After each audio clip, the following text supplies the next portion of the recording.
Greetings and welcome to Cyber Focus, your source for international business information. I'm Nick Sterne, and joining me today is Professor Anh Tran of Indiana University's School of Public and Environmental Affairs. Professor Tran, thank you for joining me. Very happy to be here. So I know you've done a lot of work in the effects of corruption. Before we dive in, I was wondering if you could give our viewers a basic overview of how you see corruption, the state of corruption in the world today. Do you think societies are becoming more corrupt or less corrupt? Do you think it's getting better? Good questions. I studied in Russia. I did my undergraduate in Russia. I remember one time I went back home and returned to Russia. I landed at the Siemens airport in Moscow. So I was going through the passport check point, and there's an officer who was behind the counter who asked for my passport. I gave him the passport.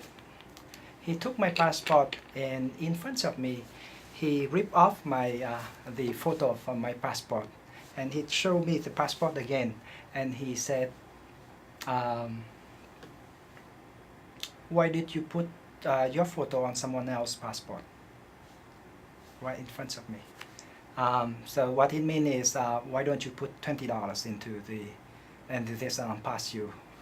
So that was one experience that I had with and I had so many experiences like that when around the world. So there's an organization called Transparency International. They rank almost all country, about 200 countries around the world, by the perception of corruption. So at the top of the ranking, we have a country like Switzerland, Singapore, Nordic country.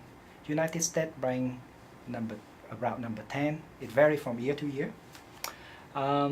We have China ranked around number 80s, India about that. We have Indonesia, for example, ranked number 120, around 25. And then we have a sub-Saharan country that rank at the bottom, very serious in corruption level. So I would say that if you go our OECD country, bribing, corruption is a way of life. If you do business over there, it's expected that you pay bribe. And so what sort of effects do you think this corruption has on the population? So it's a big question for research these days. So in some countries like sub-Saharan Africa, corruption seems to be destroying the economy, right? Killing the incentive for doing business, putting so much cost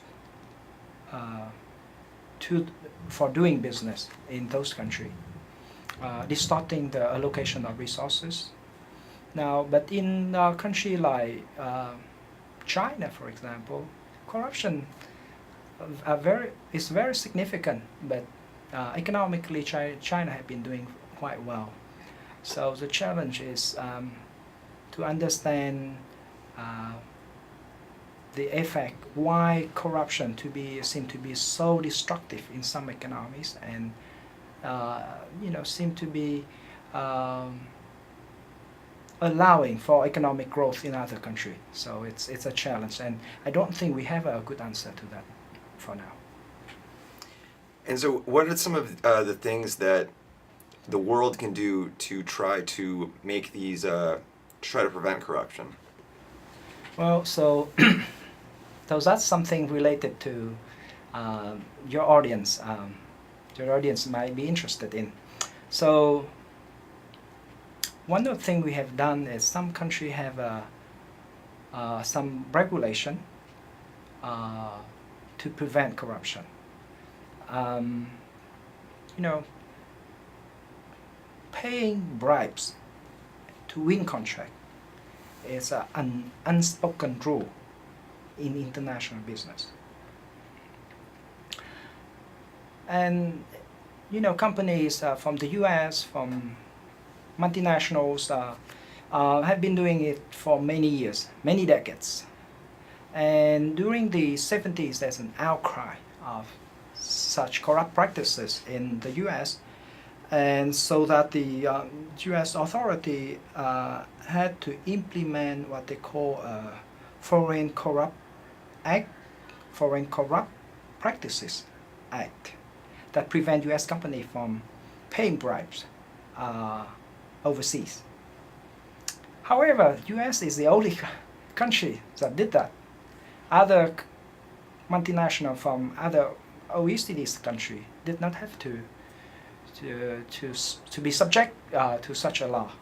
So they say for French company, for example, they could make a bribe in Nigeria and report it and consider it at a legitimate cost and get tax deduction in France for that. So what do you think? How US company feel about that? I mean, do you think it put them at a serious disadvantage? I believe so, and that's why the US pressure as other OECD countries to have a similar law. And so in around 2000, the year 2000, OECD entered what they call Anti-Bribery Convention. Until today, most of OECD have ratified that convention, and that convention prevent OECD companies from paying bribes overseas. Right. So before it was like, well, you should not be bad in my backyard, but you can be bad anywhere else. Right. Right. But now it's you should behave morally everywhere. So it was the effect. That was a result. So do you feel that these measures are effective? Let me give you a typical example. So Siemens is a German manufacturer of electronic products. It's a giant company, and it had been bribing customers around the world. They paid millions of dollars in order to win contracts, right? And they have a system of slush fund in order to manage all of this bribery money. When Germany in early 2000 entered the OECD Anti-Bribery Convention, Siemens was either ignorant about that or couldn't change because it had been doing it habitually for such a long time. So in the mid-2000s, the problem started to emerge. And in 2008, Siemens was fined by the US and European authorities. And Siemens was forced to pay a record fine in the corporate history, $1.6 billion for their crime bribing government officials, procurement officer around the world, in Latin America, in Asia, in Middle East, in everywhere. So that was a story with Siemens, and it seemed that it have an effect. So there's a research that showed that after the US push for the OECD convention, the pattern of trade were changed. So OECD country export to highly corrupt country decreased after this convention. So it seemed to have an effect. At least when we look at the trading volume, but we don't have the data on the amount of bribes that companies make, so we don't know about that effect. But I want to say some example about OECD. So one of the most clean or least corrupt country in the world is Switzerland, right? So Switzerland seems to be doing very well in terms of fighting corruption, but the problem is that Swiss bank harbor a lot of corruption, money that come from highly corrupt country, and that give a safe haven for corrupt officials or corrupt people around the world to keep their dirty money. So I believe that country like Switzerland should do better to help the world to fight corruption by have a more transparent and stringent banking regulation. Another example related to your question, Nick, is that some OECD countries, like Singapore, have not ratified the Anti-Bribery Convention. Do you know why? No, why? So, put yourself in the shoes of a US company or a German company. You used to bribe government officials or customer in order to sell your product or services. Now you cannot do that legally. So what you could do is you hire an intermediary firm to do that. You know, like a marketing firm. You say, hey, I'll give you this much money and you do whatever you do it with that. I don't care as long as I can sell them my product. Right, and you know, company, you know, like Singapore is like trading hub of Southeast Asia. So right, it's right. so if Singapore enter that convention, then it tie its hand in order to do business. So you know, Singapore again doesn't let corruption to happen in his territory, but it's open of letting corruption to be created by their companies outside of Singapore. So let me ask you this: do you think it's possible for an uncorrupt company to compete successfully in corrupt environments? So the answer would be the degree of it, right? So corruption is not always you pay gives your procurement officer a bag of cash. Sometimes it's just, you know, giving favors, giving someone a job, giving someone daughters or sons a scholarship. So is that considered corruption or not, right? So there's a gray area. So lots of company do that. If you don't pay bribes, either in cash or in kind, then you have to compete on quality of your product.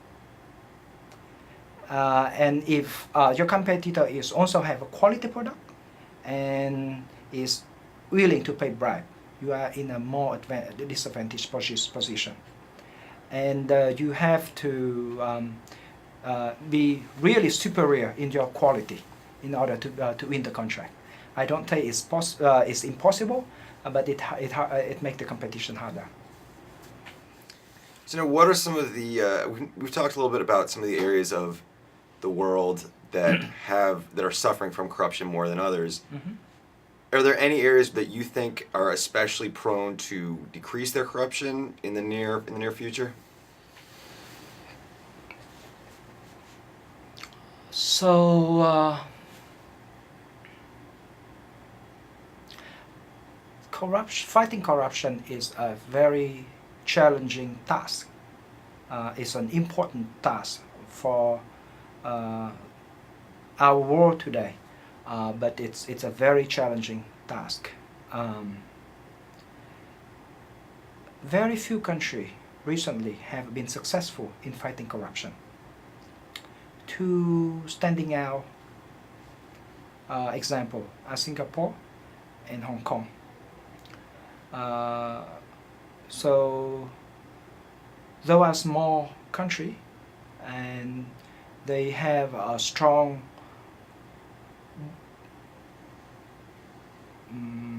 top-down policy and approach to deal with corruption, and both of the countries were able to reduce corruption significantly within a period of 5 years, right? So very successful.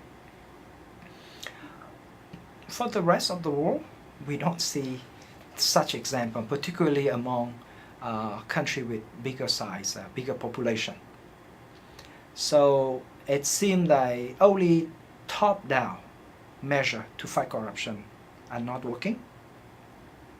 I think the example of the United States can shed some light on how to fight corruption.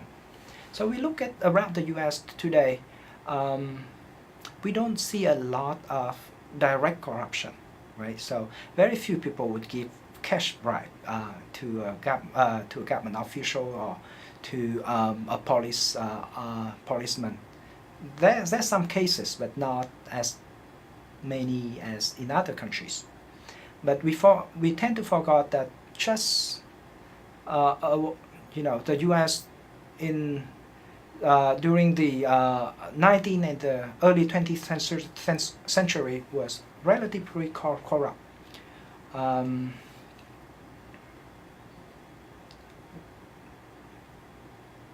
The government.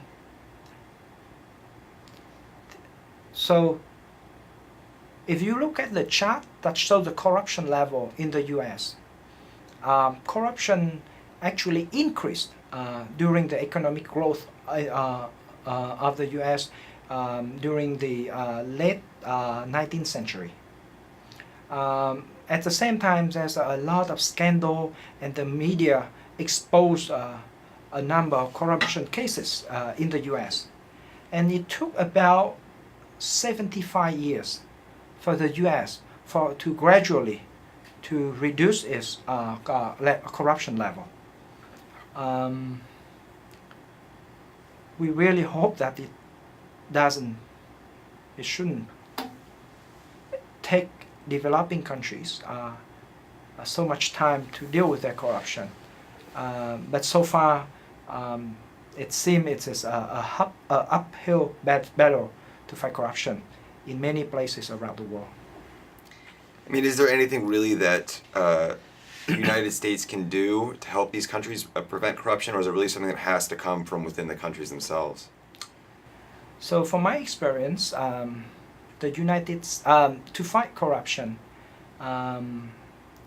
you need to have a robust media sector.